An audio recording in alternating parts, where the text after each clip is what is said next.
Well, hey folks, my name is Brad Martin, and as you can probably tell, autumn has arrived in the mountains of Vermont. The leaves are almost peak foliage. There's a very cool breeze today, and I couldn't be more excited to be out in the forest doing some metal detecting around an old stone foundation.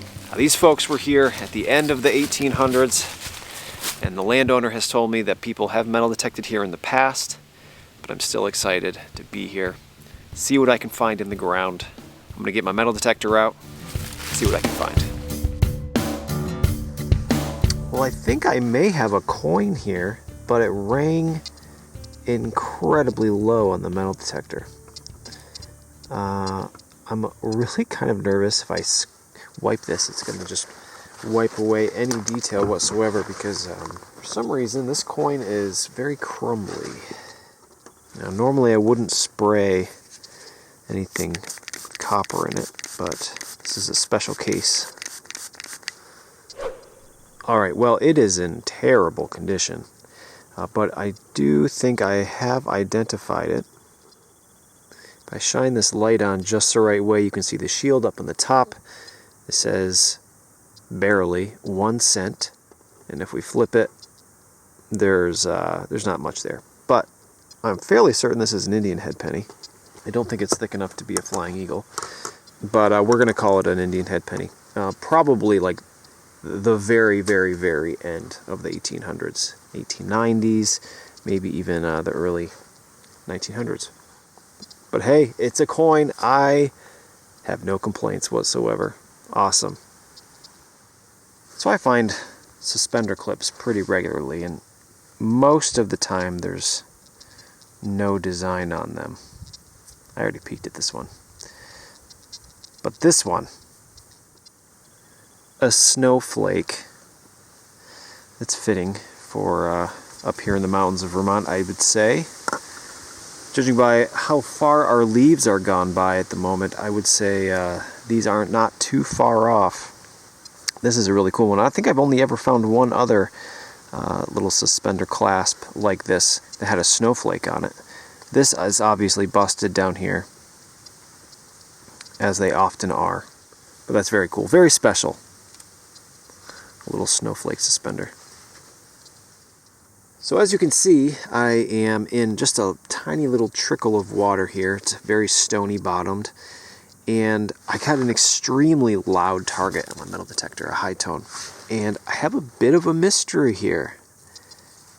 Wash it off a little bit. You can see that it's brass and it's bright orange because it's been in the water for however many hundreds of years.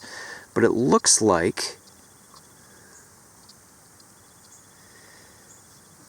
something would have gone through here, whether it be a string or a post, and then this would have been nailed to something, maybe in between two pieces of wood, just an attachment point, or maybe leather.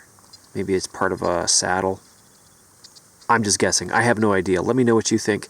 It does look like it could be leather hardware. It would go in between two pieces of thick leather, and then you have an attachment point.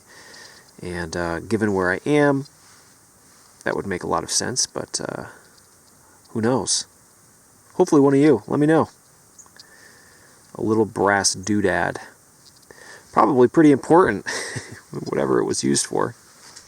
Well, it isn't too often that I find jewelry, especially at a place like this. They didn't have much, so it's always surprising when you find a piece. Now, when I first pulled this out, I thought that it was going to be some kind of button, but looking at it a little bit closer, you can see that there's a hole for a string or a chain. It appears to be in a heart shape.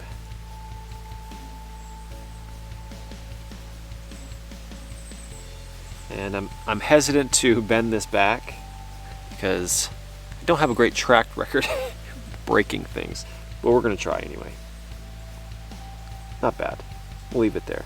And I have to assume this is sheet brass, so it would have been plated in either silver or gold. And with a little bit of acid, we might be able to see that again.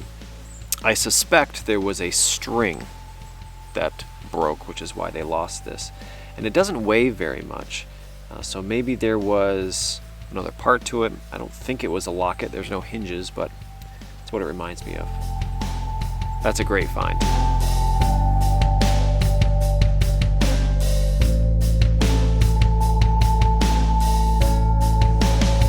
Well, this is somewhat of a common find and fairly telling for the place that we're at today. We call these Rains guides, and although we call them that, it wasn't necessarily the reins that went through here for steering a horse. There were several of these all over the harness, all over the carriage, all over the sleigh. And the reason I say it's telling is because most of the time when I find them, they're made out of brass, and this one is very utilitarian iron. Would have been less expensive, of course. Would have rusted up throughout the seasons, but that's what that is. Makes sense too, because there is a very large barn on the property, so that's kind of cool. Very inexpensive Rains guide. I'm sure if we check this area, we'll find lots of brass buckles, all of the things that went along with these harnesses. Well, I obviously did not find this with a metal detector. There was just a piece of unidentifiable iron down in this hole. Threw it in my junk bag already. And I've never found a complete bottle just digging a hole metal detecting, but it's not uncommon to find glass. This, though, it's quite a bit of a medicine bottle, and the text on here is awesome.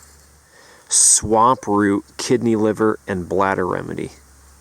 What do you suspect swamp root is? Oh man, Kilmer's. I mean, looks like New York, probably. Swamp root, kidney, liver, and bladder remedy. Man, you must have been in a lot of pain to be drinking some swamp root juice. I may or may not throw this in my bag and bring it home. This is gonna cut me by the end of the day. Maybe I'll set it up on a rock and grab it before I go. All right, well, I have a bit of a mystery here. It's a piece of iron, and I've cleaned it off. I cleaned it all out with a stick, and I've been sitting here staring at it for a while. And I just cannot, for the life of me, think of what this might be. It's a piece of cast iron, and it has a hole here, but it doesn't go all the way through. It stops. The hole here is square on the bottom, round on top, and then in the back side, there's this cutout. It does look fairly decorative up here at the top, almost like a scallop shell. My first instinct is to think that it's some kind of buckle or horse tack, or based on where we are, but I have never seen anything quite like it. So I'm turning to you folks. If anybody's ever seen one of these things before, let me know. I'm gonna hang on to it in case it's something super cool. I feel like it's something. I have a bit of a common find here, but an exciting one for me. I love finding these. As you can see, it's a pocket knife, and unfortunately it is in terrible condition. The wood scales here have not held up. They are very, very spongy. But it threw off a great target on the metal detector because the bolster here is like a brass material, and it sounded great. And at first glance, there is a stamp, which will hopefully aid in the identification. But you can also see here, there's a green tinge to this wood. I think that there's an inset label with the manufacturer's name on there. And copper has an antibacterial property to it, which preserves the wood. So this wood here is actually in excellent condition, which is pretty interesting. So hopefully we'll be able to get the brand name off of this and figure out exactly how old it is. And I've talked about this a lot in videos. How did a knife like this get lost? The blade is out, as you can notice, so it probably just didn't fall out of their pocket. Either the blade was broken and they tossed it because it was now useless, or they were using it and they dropped it in the snow up here in the Vermont mountains and they weren't able to find it again. Since the blade is out and it looks like it's more rotten off than broken off, I would suspect they were using it, they dropped it in the snow, didn't find it again. So that's a great one. Unfortunately, we're not going to be able to get this thing cleaned up, restored in any way, but I think that the landowner is really going to like seeing this.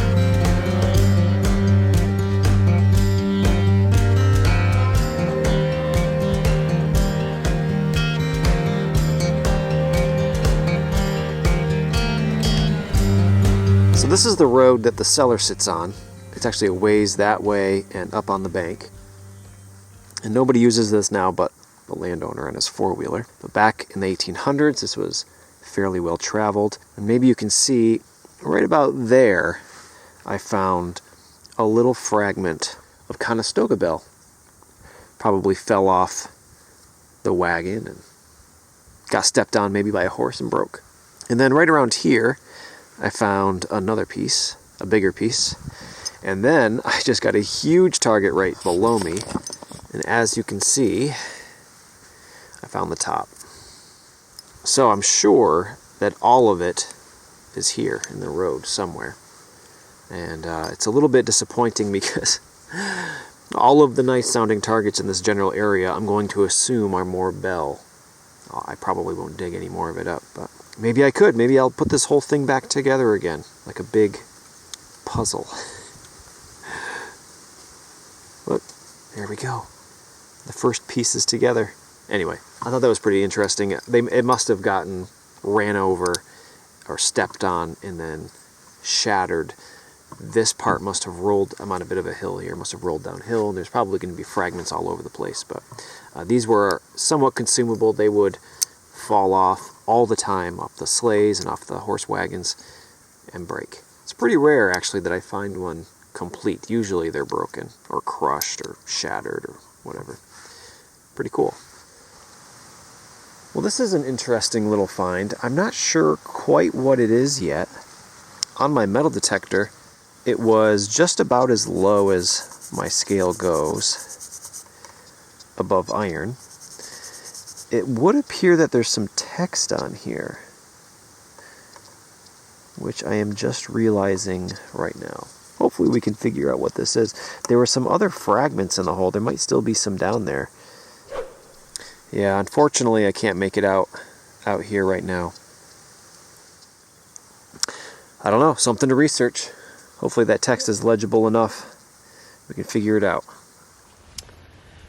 You know, metal detecting these old farms up here in the mountains, you tend to find a lot of the same stuff over and over and over again.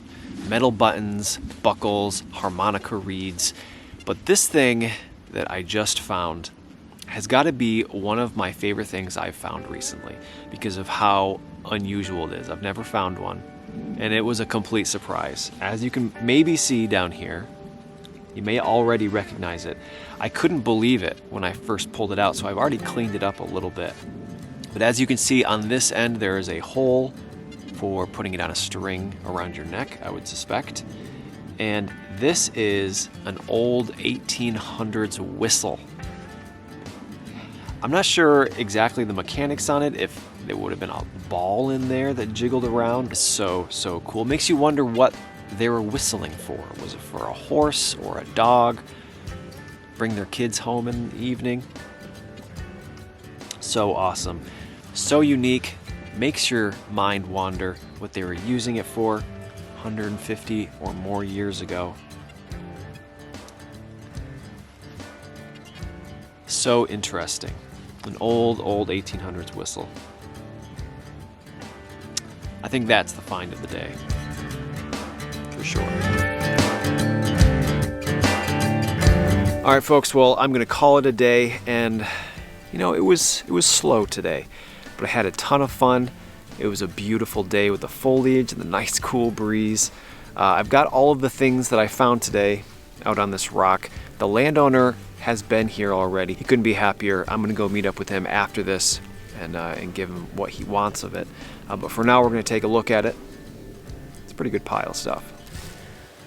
So despite it being a fairly slow day, there is quite a few pretty interesting things here.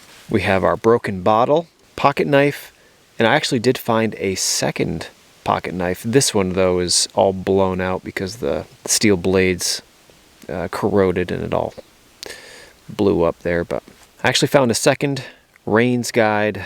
This is probably a piece of a pocket watch. I found so many pieces of that bell. I said I wasn't going to look for any more, but I did, and I might have the whole thing. Maybe. A few of the kind of normal things that I always find that I didn't show. We've got a toe tap, bale seal, harmonica reed, paddle, possibly a leather attachment point. Indian head, I'm pretty sure. A pendant, and by far my favorite thing I found today, as silly as it is, a little whistle. That's so cool. And no buttons today. I found this, which is like probably to a saddle, but none of the very common buttons that we almost always find. Not today. All right, folks, well, I want to thank you again for watching. I hope you enjoyed. There aren't going to be too many more days like this where I'm going to be able to get out and go metal detecting before the snow starts flying. So for now, at least, I post one of these videos every single Friday. So if you enjoyed, consider subscribing to see more. So as long as we don't get any snow, I'll see you next week.